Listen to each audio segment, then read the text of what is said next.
and let's drop in. And just take a moment, perhaps for the first time today, to feel your body,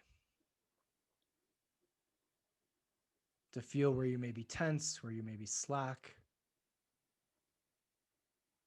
where you may have some anxiety, where you may have some depression areas.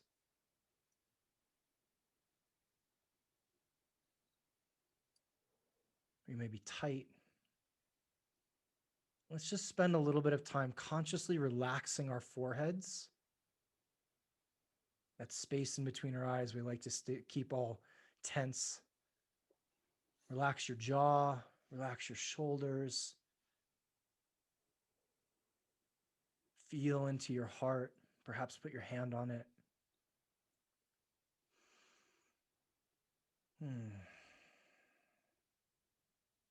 Feel your stomach relax.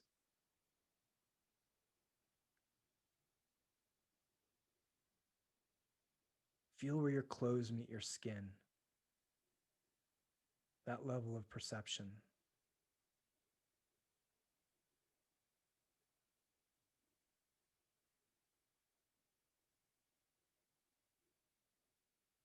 Let's clear our minds of any of the stresses we may be carrying. Anything that may have happened today or may be happening tomorrow, it'll all be there. And just for this time, drop into being fully present. 2 open ears, 1 giant open heart. And let's say one last deep breath together and blow it out.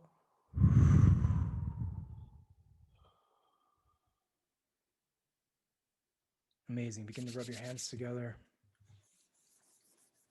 Good, good, good.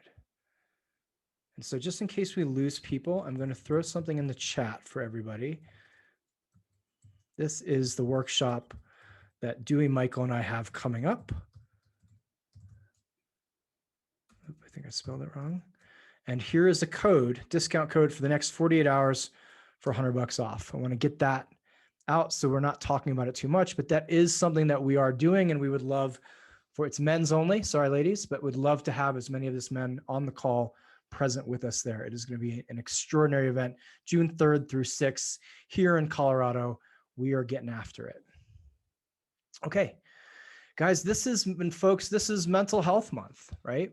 This is the theme of the month, which is kind of interesting that we have a theme for it given the last year, where it seemed to be, wow, nothing has challenged our mental health more than this. Call is open to everybody, just so we know, men, women. If you have kids, like, you're probably gonna hear some F-bombs, but it's open to everybody. So if you are a woman, please stay on the call. Okay. Ryan, would you mind throwing that link in there? Seems to be like I put the wrong one in. So mental health, right? It's a thing. And if we had an entire nation with broken legs, we'd be like, gosh, something's not right. We're not doing something right. Interesting. We should address this. But as a nation, we have a lot of the equivalent, but going on perhaps silently. So that was one of the reasons that the three of us wanted to come on and just speak openly and share some of our levels of expertise and give you all some advice, whether you are a man, whether you love a man, whether you know a man, whether you're raising a man, whatever. And this isn't just going to be male specific. There's going to be takeaways for everybody here. So welcome, and let's dive into this. Duey, I'd love for you if we could start by having you share a little bit about contact. And I want to preface this by saying, I know you've talked to me about it a number of times, but yet it wasn't until this weekend I don't know if you guys saw, I was in a knife making class, and the teacher was a brilliant artisan. And for about 30 minutes out of the 8 hours I talked, I could feel that he was actually talking to me. And I was like, oh, this is the shit that Dewey's always talking about with contact. And he would be listing numbers and talking and looking down, and I would see people look at their phones, and I would see people like literally wander around and look around. And then he would say like, hey, this is what we're going to do next. And everybody would come back into focus. So I'd love if you would just share What is contact in relational sense, and why is it important in the mental health frame? You don't challenge me at all, do you, Traver? No. Just, here's a gimme. All right. And for those of you actually do, would you mind introducing, just for anybody who doesn't happen to know who you are, give a 30-second rundown on who you are? Yeah.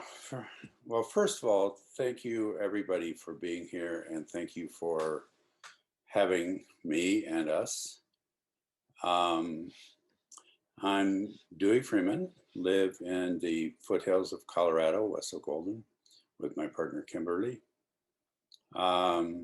I have, in 1970, I actually graduated from Akron University with a degree in mechanical engineering and physics, and the week later I was up on the Kent State campus during the shootings, and I was on campus during those shootings. That rocked my world, and I could not see myself continuing. I couldn't go work at Rubbermaid after that. A friend of mine said, "Hey, do you want to do this thing called Outward Bound and learn to be a leader there?" And I went, "Yeah, get me out of here." And that started my path of working with people and families. So I've been working with people and families, children, literally since 1970 in one way or another. I've been everything from a house parent with developmentally disabled children to a therapist in a school to a principal of a school.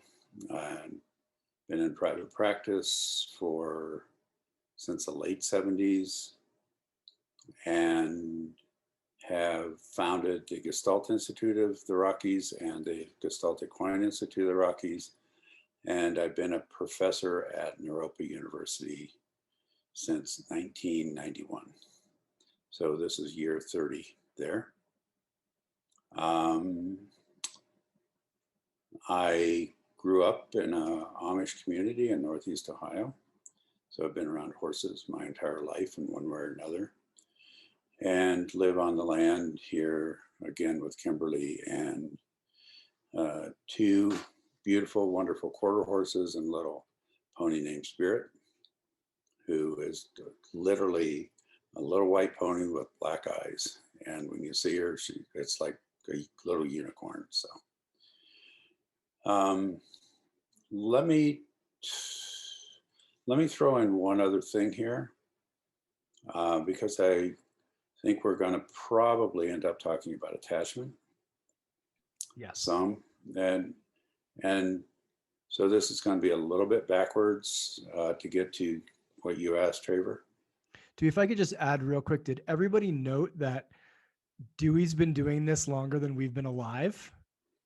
Just a side note, just to give it a little bit of Come weight on, behind. some of you have to be over 50.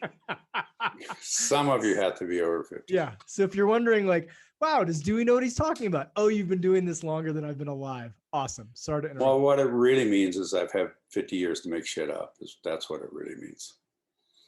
So when I was born was 1950. My mother, 5 months into my mother's pregnancy, she was diagnosed with, 5 months into my mother's pregnancy with me, she was diagnosed with tuberculosis. And thank God, tuberculosis is super rare now, but then it was not. And I was born, whisked away, didn't see or live with my mother for 18 months. In 1950, antibiotics were literally just coming on the scene in the aftermath of World War II and the Korean War. And she literally went and stayed at a sanitarium and got treatment, but not the treatment that she could get now. And thankfully she lived. But I didn't have a mother. I mean, I was born and she was gone. And I did not know how that affected me until much later in life, but it really affected me deeply. And I'm more than happy to talk about that, and I'm sure that I will as we go through this. Um, what led me to really delving into attachment was that I had very, very significant attachment issues, and and just really struggled in life, and even to the point where I never fully attached to my mother. And when she died, it was, well, when I moved back in with her, there's a newspaper article that basically said, um, I was 18 months old. The Akron Beacon Journal came out and interviewed her. Um, and she said that I was like a neighbor kid moving in. And to her credit, she spent any time that I wanted to during my life and my growth to talk to me, to work with me, to hear me. And I clearly loved her. And I say loved in past tense because she is no longer alive. And I never had the connection with her that my siblings had. As I grew through my teens and my 20s, I could not keep relationships. And there were times where I would just rage. Mm. And at one point, it was like, I can't keep doing this. So I started looking at that whole process. And I'll stop that part there as we go on this evening. If you all have questions, I'm more than happy to speak to those. I don't have any problem talking about what's gone on for me personally. The reason I introduced that way is because the building blocks of attachment have to do with contact, and that's what Traver asked about. So let me walk through this definition of contact, and this is my definition of contact. This is what I've come up with over the years. Contact is a place where our emotional, physical, energetic, and or spiritual boundaries touch another's. Mm. So let me say that again. It's a place where our emotional, physical, energetic, and or spiritual boundaries touch another.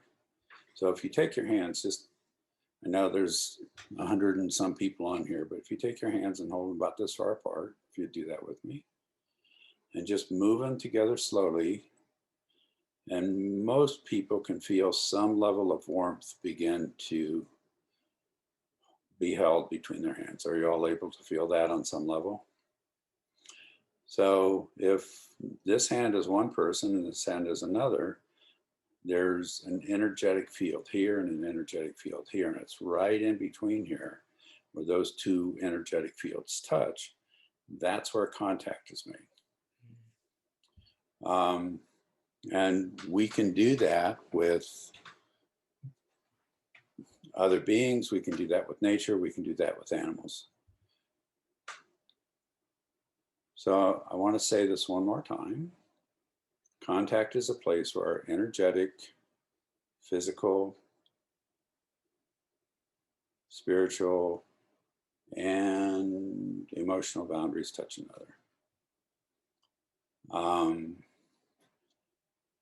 The biggest issue or the biggest piece with this that I really want to put out is that when I speak of boundaries in this sense, boundaries is not the thing that we read about and we hear about. It's like, oh, you have to set a boundary. That's a whole different process. That's a process of basically many times setting something up where we protect ourselves, and it's more like a wall. And sometimes we need to do that. So I'm not saying not to have that definition of boundary either. I'm just saying that this is the place that we touch. And if you bring your hands here, There's one kind of contact. If you move your hands closer and touch them to the other, there's another kind of contact. So the boundary is actually, in this case, if we have physical touch, is our skin. So we have to have this boundary to be able to be in contact. Does that make sense to y'all? You following me? And so if you think of attachment as, and I have a definition I can bring in if you want, but attachment is that real deep emotional, energetic contact with another person and relationship with another person.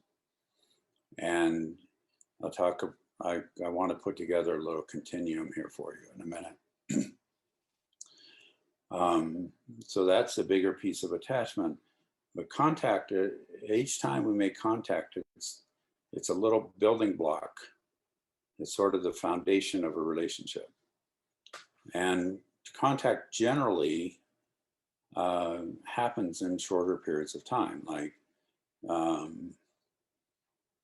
like if I'm hanging with Michael and Traver, maybe Traver and I will be talking and Michael will be over here and there'll be a lot of contact here. And then if I switch to Michael, there'll be a lot of contact here. Then Michael might talk to Traver there.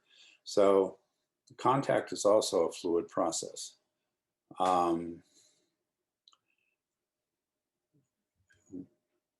So just know the reason that I talk about this so much is that many people struggle with contact. So what I look at in the process of health and growth and mental health is primarily what is our ability to create and make contact, and what do we do to stop or inhibit contact? And then on top of that, do we have a choice to do that? So it's like, what do we do to make or create contact? What do we do to inhibit contact? And do we have a choice to create or inhibit contact? Or are we doing that without choice? Are we doing that subconsciously, or are we afraid? I mean, those kind of things. So let me throw in one more piece, and then we can go wherever y'all want to go. Are you getting that contact is the building block of virtually everything we do in relationship? That makes sense to y'all? Mm-hmm. Yes, no, thumbs up. Cool. Contact, whether it be with another person, whether it be with a horse, whether it be with our dogs or our cats, whether it be with our partners, whether it be with the tree that's outside the window, outside the house, that contact over time, when contact is predictable, over time, that creates connection between two beings. Connection over time creates relationship. Relationship over time creates intimacy. And in this case, I'm not talking about sexual intimacy. A lot of people put their genitals together and they don't even know each other, and they don't have contact at all when they're doing that sometimes. But what I'm talking about is that intimacy to where you know that you're connected with another being in your bones. And that we can hold that even if we're not in the same vicinity of another person. But again, contact over time creates connection. Connection over time creates relationship. Relationship over time creates intimacy. And it's that intimacy that is ultimately, when we can hold that, that's the true attachment. So why don't I stop there? And I don't know, Michael or Traver, do you want to throw in anything, or? Yeah, I'd love to ask a question and then shift over to Michael in a second. Yeah, if that's okay, Duey. I mean, first of all, I think we could just stop right now and everyone's like, okay, I just learned something amazing. So thank you for that explanation. Since we're talking mental health, and since this is framed around men, even though there are women on the call and it's applicable to women, how do men be more available for contact, either in relationship or leading into relationship? And I'm asking that because it feels like 90% of the incoming messages I get are, how do I connect with my male partner? Those are from women. Or the frustration of men saying, I'm in the fucking room. How come she can't feel? How come we don't have contact? Is essentially what they're asking in a number of words. So can you perhaps leave us with, or just share, I don't like the word tip, but a skill, like some doing for guys, or some I'm not wording this correctly. I'm struggling with it. How do men get better at making contact? How do women get better at making contact with men? Got it. Well, first of all, let me throw in a piece here around, and especially around this, around what I don't do a lot with saying this is what healthy is. And in this one incident, I will. Health is actually having the choice to make contact or not. There are times when it's very appropriate to go, nah, I'm not going there. And there are times where it's incredibly appropriate to create contact. It's when we get stuck in either one of those places where that we need to work on whatever we need to work on. The primary way to make contact is to create an energetic opening for another person to come into. So,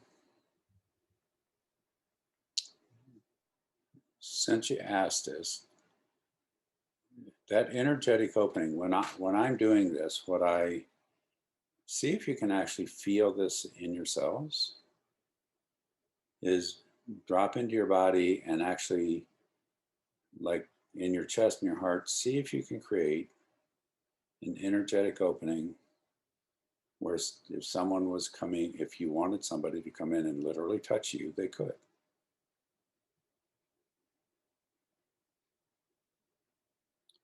Can any of you allow yourselves to feel that?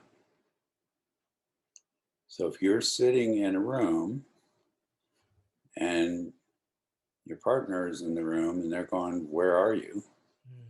Pretty much, most likely, whomever it is, we've gone, and it's like there's almost this barrier up, and that's the boundaries that we're not allowing somebody in. That's what I call more of a fence than a boundary.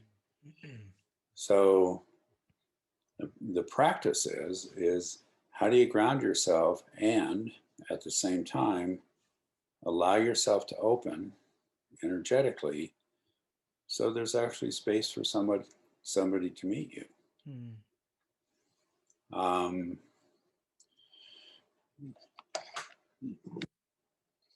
In the bird language, I do a lot of nature-based work.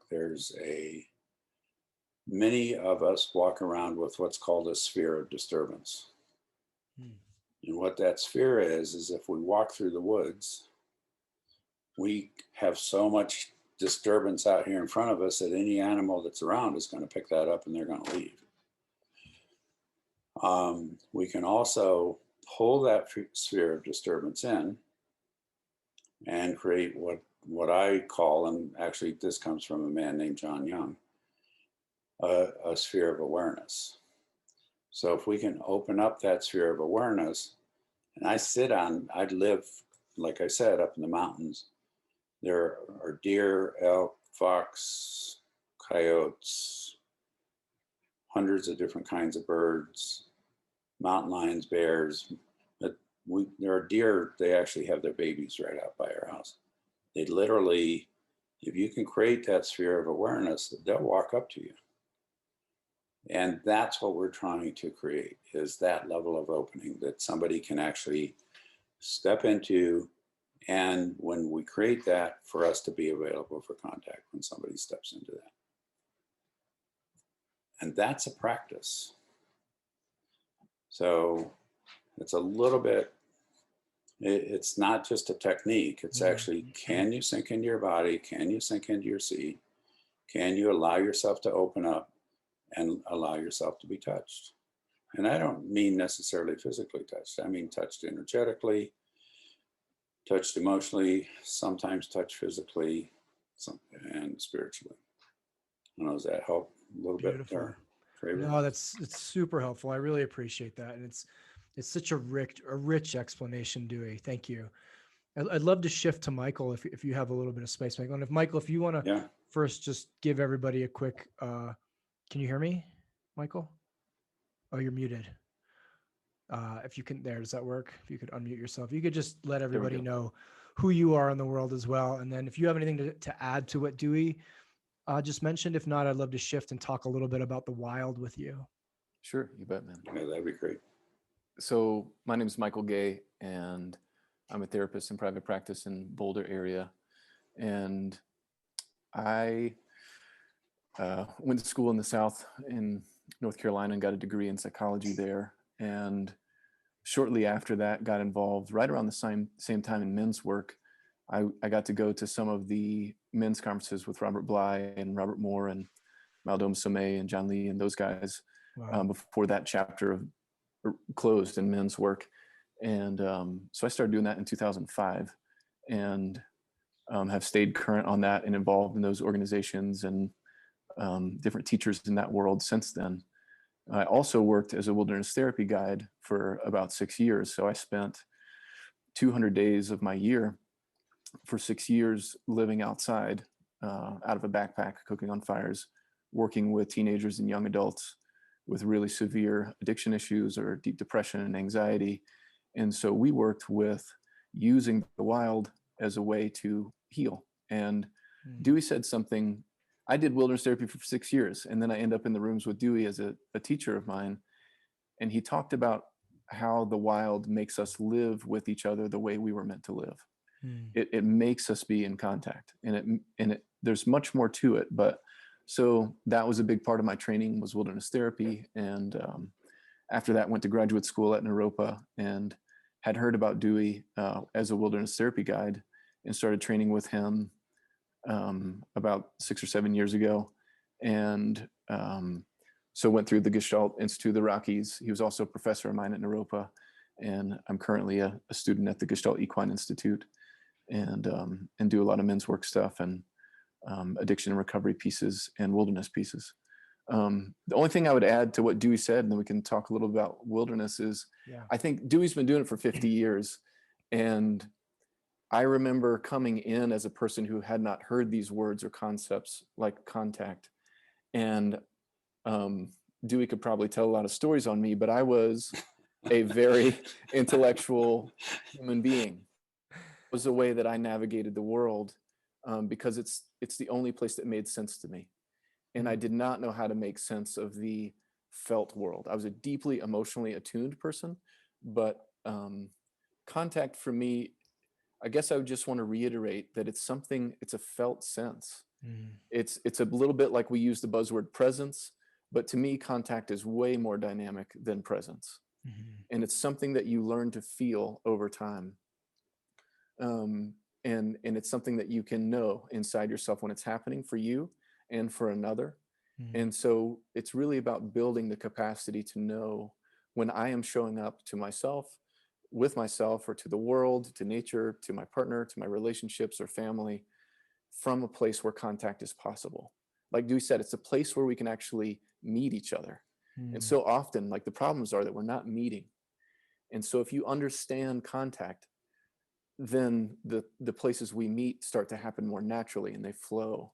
And it requires a certain level of holding oneself and attuning to another. And so to me, it really is a word that we infuse with a lot of special meaning for this energetic experience where a relationship can actually happen. And so, we can all work with principles and insight and all that stuff, and that can get us close, but it's really going to be hollow without that felt sense. And so this was game changing for me. It changed everything. So Thank you. That's all I would add. That's beautiful. Thank you, brother. I'm really curious, since you're teaching sections in our workshop on the wild, like your section is the wild. And I remember when I first met you, it was like, I want to take everything you know about living on the land and being with the land and being in relationship with the land, and I want to steal it and like download it into my head. And so I would love if you would just share a bit on how, again, framing this under mental health and perhaps under the guise of men, even though it will translate otherwise. Where is the wild missing in us, Michael? And how is a return to the wild, even if someone's living in Brooklyn, how is a return to the inner wild a piece in the mental health picture? I mean, it all starts to me with that word, like what health is. Mm. And to me, the wild is our template for health. There's all this debate about what it is and where it comes from and how to define it and quantify it. And it's just the best teacher to me of what mental health is. Mental health comes from, that's almost a misnomer to me. I actually don't like the term mental health because it's usually something more like emotional health, spiritual health that manifests more in the mind. The mental issues are more a symptom of the more root issues. And there's nothing like the wild and the wilderness to take us to the core of what those issues are, especially for men. Women have their own very unique connection with the wilderness, but there's something I've just seen after doing this for so long that men that really struggle to wake up, to understand themselves, to experience like a profound shift, there's something about involving wilderness that catalyzes that. And there's something in physical wilderness, like on land, that wakes up a connection with something that's inside you. There's something primordial, there's something original inside every human being that is of the land, that's from that place. And to me, there's health can come from there. And so it's important in waking that up.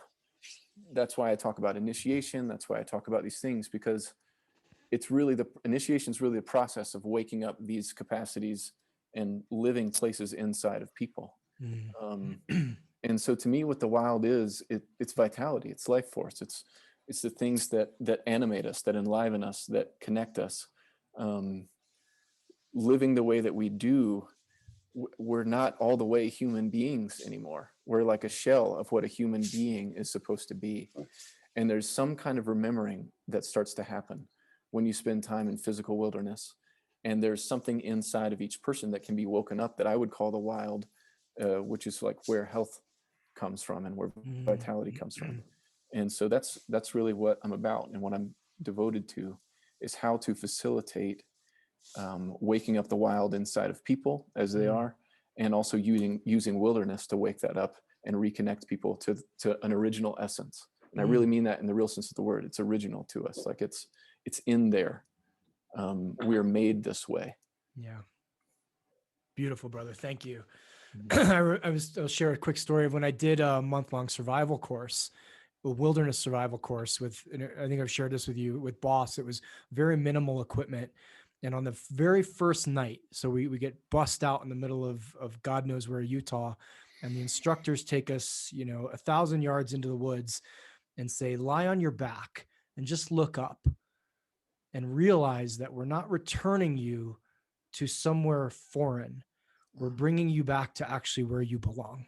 Right. And it was such I just got chills of like, holy shit, we're not living the way that we're supposed to live. Would you mind sharing with people here, perhaps who don't have access? Like, I can go out and kill an elk tomorrow. People, again, like New York City, LA, Chicago, people are may not have the physical capacity to go out in the wilderness. How do you start to create contact with the wildness in you? So honestly, I think that it's through myth. There's a whole, for those of you that don't know, there's a tradition out there of different men and women using myth, like old stories, as teaching tools. And I'm happy to list a few of those people. But Robert Bly talked about books have become our mentors. So that's a place to begin. But there's something about myth that, first I'll say Joseph Campbell, who wrote a lot about myth and mythology, very famous for his book, A Hero with a Thousand Faces. It's what Star Wars is based on. It's about the hero archetype through the ages. He said the greatest stories can't be told. The second best stories are misunderstood. And the third best stories are our myths. And so myth is the way that we point the mind and the emotional body and the spirit towards these fundamental human truths. And it's through these stories and thinking abstractly and imaginatively, and they evoke things in us that we didn't know were in us. So to me, that's one place I would say to begin, is with myth. I'm going to list just a couple of people real quick. Sure. So Robert Bly is a great person to start with. Marion Woodman, Martin Shaw. Those are places that I would be. Clarissa Pinkola Estes. Clarissa Pinkola Estes and Marion Woodman also write quite a bit about women. And so check that out if you want to start waking that part up. But there's a place anywhere. There's a plant teacher that I worked with, even if you're in the city. This man, Thomas Elpel, he said, eat something wild every day. You literally can. There are people in the cities where you live that will take you on a plant walk through LA, through New York. In New York, there's a guy named Steve Brill, takes people out in Central Park. It is knowing that under every piece of concrete is still the ground. It's there and it wants to connect with you. And for me, it also comes in dreams. Like there's so many ways the wild reaches out to you. And the main one I would arrive at that everyone has access to is their bodies.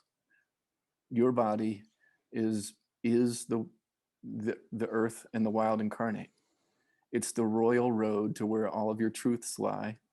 You can avoid yourself and your problems and relationship in your mind infinitely, but your body is the royal road. It will always tell you when you're on track. So a relationship with your body, yoga, meditation, martial arts, like emotional work, core energetics, bioenergetics. So to me, like the body is the royal road. Beautiful, man. Thank you. Thank you. Thank you so much for that. I'm going to chime in for a little bit, if you guys don't mind, and talk a bit about the darkness, because I think that's something that's also very important, especially with men and mental health. So for those of you that don't know who I am, my name is Traver Boehm. I'm the founder of the Uncivilized movement and the author of the book, Man Uncivilized. And about 5 years ago, this is something that a lot of men will hear and understand. I had your classic lose everything experience, hit rock bottom, got divorced. My ex had a miscarriage, business partnership, like your classic, like, holy shit, everything I had was gone. And I went on a quest. And part of that quest was an initiation that involved spending a month alone in a pitch black room. So this was guided on in an ashram in Guatemala. So literally for 28 days, I couldn't see my hand 2 inches in front of my face, and I was completely alone. And yes, someone brought me food, and there was a toilet just to cover, because everyone's gonna be like, oh my God, was there a toilet? Yeah, there was a toilet. Otherwise, it'd be a whole different month. Long story short, and why this is important to men, imagine being alone with your thoughts. Imagine being alone with your heart. Imagine being alone with your soul for a month when you can't distract yourself in any other capacity. Just imagine that. And one of the things that I did was give myself permission to have no judgment in that room, no matter what happened, no matter what I saw, no matter what I dreamed, no matter what I experienced, no judgment whatsoever. And I came out of that a little fucked up, but I came out okay. And I remember getting on the phone with 5 different people a day or 2 later after I'd kind of cleared my head a bit and said, can you imagine what it would be like to just live one day without you being your own harshest critic, without you judging you. And 5 out of 5 of them started crying. And 5 out of 5 of them said, like, I don't get to breakfast in the morning without judging the shit out of myself.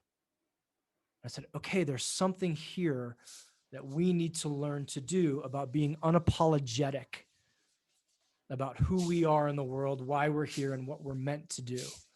It's part A, about being unapologetic about, hey, I didn't come here, and I'm not picking on anybody. If you're any accountants on the call, God bless you. But I didn't come here to balance numbers and create widgets and sell shit for somebody else. My soul, my heart, my being chose this time, this body, this iteration to bring something into the world. Now, that was part A. Part B was actually having to deal with and learn how to alchemize this thing that a lot of men, we know what it is in theory, but we're not really comfortable with it in practice, and that's called pain. Actually learning how to skillfully use, alchemize, transform, whatever we want to use, call it, pain. And so I came out and wrote a book on divorce about how shitty it was and how you can use it, how you can use heartache, how you can use heartbreak, how you can use discomfort to, here's the key, to build something, to actually build something amazing with your life. And so because this is a mental health conversation and because this is a frame a lot for men, I'm constantly bringing men to the under the idea that you're going to have 2 challenges in your life. You can break your life into 2 facets. Are you leading or are you being led? Are you conscious around both? Both are fine. And women hearing the same. Are you actually saying, this is what I want to do. This is what I'm going to go for. Or this is, I don't want to have a lot of control or access in this area. Am I going to allow someone else to lead me? Again, both are fine, but they need to be conscious. And the second point, what is your relationship to pain? What are your wounds? What has happened to you? Men, shit has happened to you. I think I shared with Duey and Michael that one of the harder and more enlightening days of my life was when I realized stuff that happened to me a long time ago could still be informing me today. Yep. I was 40. That was like, oh, fuck. Like, where was this in junior high? Right? What are your wounds? What is the trauma that you're carrying with you that's preventing you from bringing whatever this unique thing is into the world? Right? We keep hearing that we don't need more X, Y, and Z. What we need people to do is come alive. We need people who are willing to say, this is my path. This is what I want to do. This is how I'm going to fuck some shit up in the world with a service mindset. And so I'm constantly asking this question to mostly men. And it's one that was given to me by Duey, our mutual friend, Mark Sylvester. What are you building? Right? Like, why are you here? What are you bringing into the world? How are you crafting your little corner of the world? And I find the reason I'm bringing this up in a mental health conversation is because when I was at rock bottom, the answer to that question was my first step out. And then the answer to that question was my second step out off of rock bottom. And then my third step. And I can go, wow, there's this mountain of shit and pain and hurt that I have to work with and deal with. But for a moment, I want to build something. For a moment, I want to serve. For a moment, I want to bring something into the world that's different. There's this brilliant quote by a man named Francis Weller that I may botch, so forgive me if I do. But he says the tension of men lies between our soul's deepest desires and the strategies of our wounds. Think about that. Well said. Yeah, he is brilliant. Our soul's deepest desire, like, what do you want to do? Why are you fucking here on this side? And then what's getting in the way of that? Who are you to want something that big?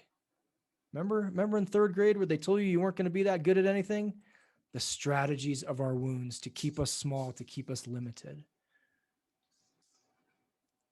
So guys, you've gotten a picture here, right? You've gotten 3 different quick takes on mental health. And women, you've gotten a real insight into the male psyche and the male mental health picture.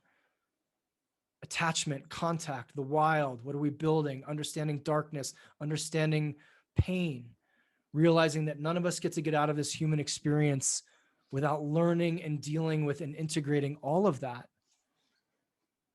No matter how hard we try, no matter how much we drink, how much dope we smoke, no matter how much sex we have, how much we power clean, how many businesses we start, we don't get away, we don't get out of that.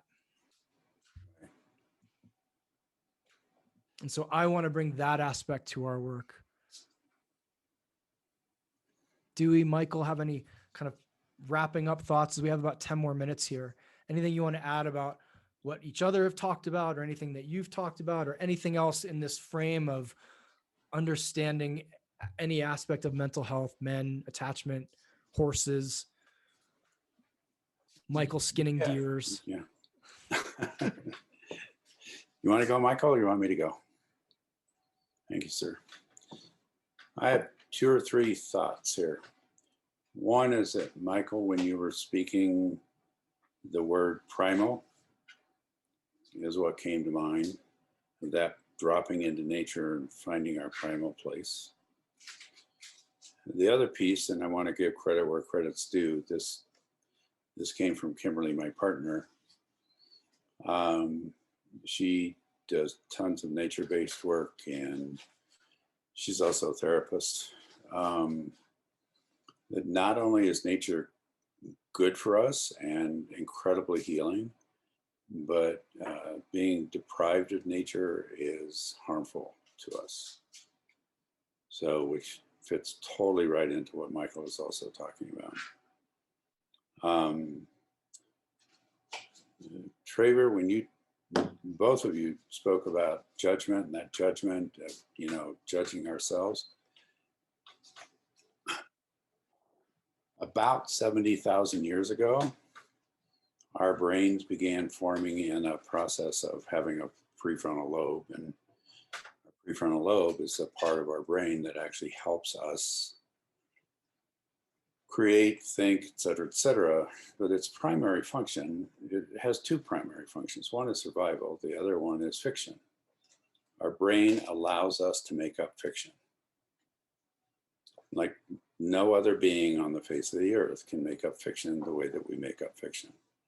It's part of why working with horses is so powerful, because they don't lie. They don't make up fiction, because lies are fiction. Judgment is also fiction. And so what Michael spoke about, the power of myth, there's fiction in myth, and that's incredibly healing. And Traver's talking about, the pieces of judgment and going inside. Every time we judge, that's a process of making up fiction. And there's a huge difference between observing and judging. So I just wanted to throw those pieces out. And is it okay to take up 1 more minute? Yeah, you do. We'll never cut you off. Well, this is a big piece for me, and this will be huge and this we could do 5 days on. When we as men are in relationships with women create openings for us. Women create love openings, they create spiritual openings, they create physical openings for us. When we make love, women create physical openings for us. Our job as men is to create a loving, caring opening for the women that we're with, so that they're safe to create openings for us. That's our job as men. And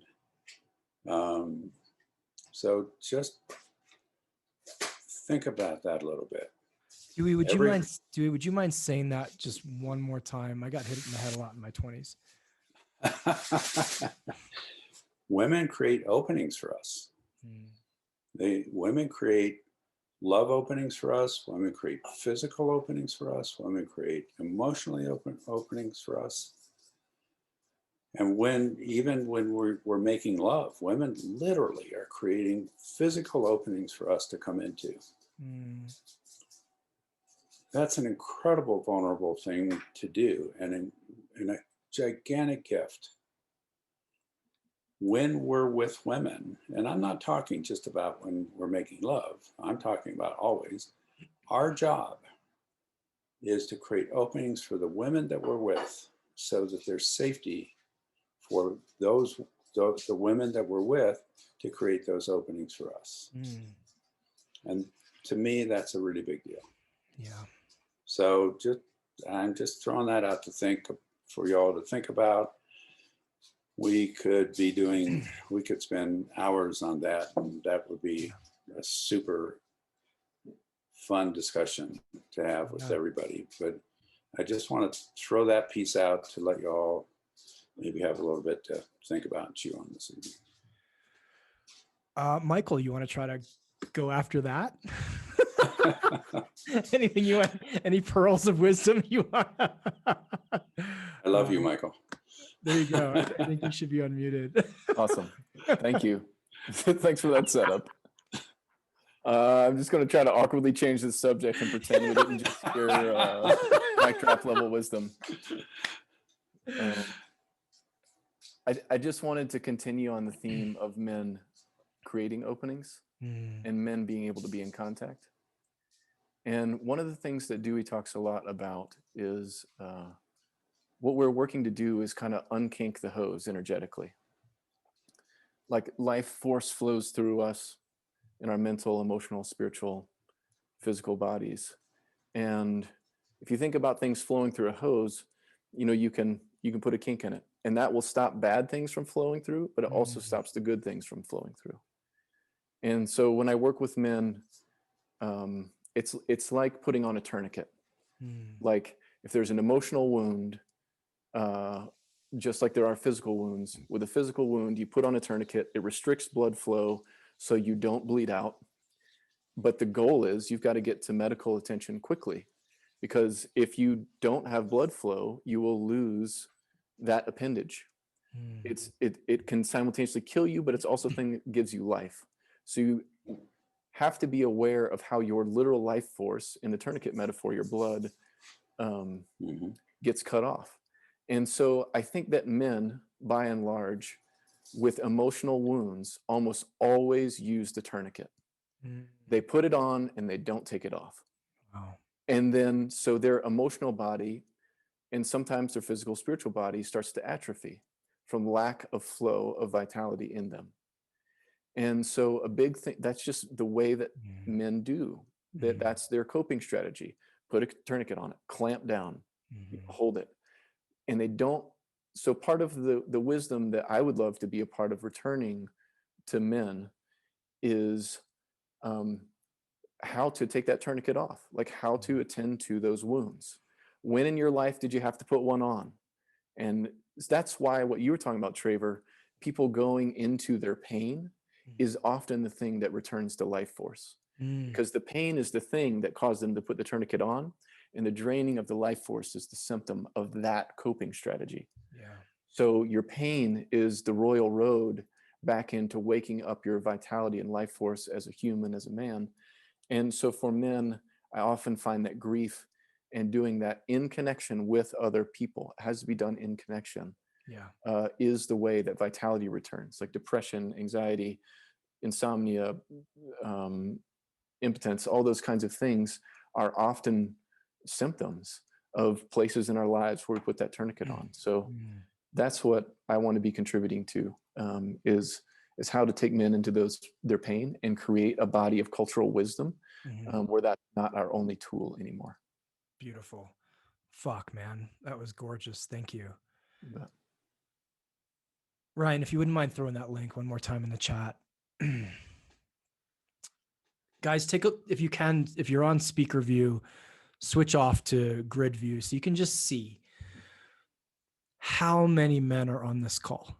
And I appreciate all of the women who joined us as well, because 99% of the women, or 99% of the men who have come into my life for work have been guided by a woman. So thank you. But yet take a look at how many men, because these guys are the experts in the field of pain and therapy and transmutation. I'm here just to give you permission. I'm here to give every man on this call and every man listening to this permission to actually do this work. That this is the fucking most courageous shit you will ever do in your life. There is no hiding. There is no weakness in this. This is the exact opposite. If you talk to guys who have walked into their shadows, walked into the darkness, and actually sat in it, they have balls of steel. And as Michael said, they walk out completely different beings. And I'm sure Duey has tens of thousands of cases of this exact thing. So I'm just going to leave you with the permission of every single man here and every single man listening to this. You have permission to do this work. You have permission to be innerly guided or guided to the inner work. You have permission to contact your grief. You have permission to contact your pain. You have permission to also go out and fuck some shit up in the world in a really amazing way. You have permission to build. You have permission to serve. You have permission to lead. And if there isn't a better time in human history than right now, I don't know what it is. If there isn't a giant chasm of men who have done the work, who are on point, who are actualized, and are actually leading,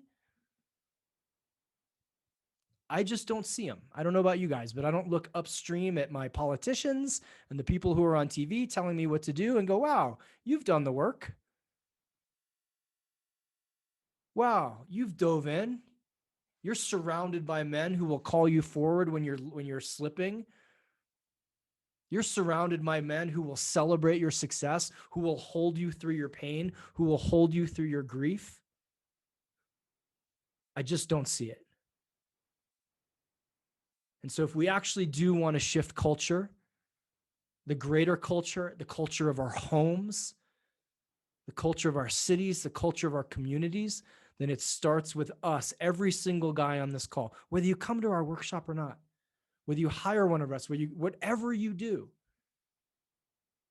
the call is now an inward call. Like, I'm pretty damn sure we've gone to Mars, haven't we? Right? We're kicking ass out there. But yet, how many of us ago, if I ask you the question, how do you feel? How many men just draw a blank? And because they draw a blank, their actions, their behaviors lead to all of the shit we read in the newspapers, we see on the headlines, or so many, mostly women and children, experience in a toxic way that never gets to the light of day. Most men will do more for others than we will for ourselves. So the call is here. Let's change culture. And let's do it by diving in to ourselves individually. And then, guys, we do this together. This is your new team. Look on the screen. How many guys in the nation? Raise your hand. Right? Michael, you're an honorary member. We do it together. Michael, Duey, if you have any parting thoughts, I'd love to hear them. If not, just thank you for your time. If you'd like me to unmute you both, just so you can say anything to anybody. Thank you to everybody who joined. Thank you to everybody who listened. We appreciate, like, there is no more valuable thing than your time, and you gave it. So thank you. Again, we have, Michael, you want to dive in? The only thing I'll say is, Dewey might have been about to say this, but the importance of doing this with other men, doing this in a group setting, doing this in relationship. And Dewey always says to us, you know, we're formed in relationship, we're wounded in relationship, and we heal in relationship. And so we've got to stop doing it alone. So get together, and because that's where the real moves change. that's where the real medicine happens. Mhm. Is when we do this together. It has to be done in relationship. So stop trying to do it alone. Yeah. Thank you, Michael. Dewey, any last mic drops?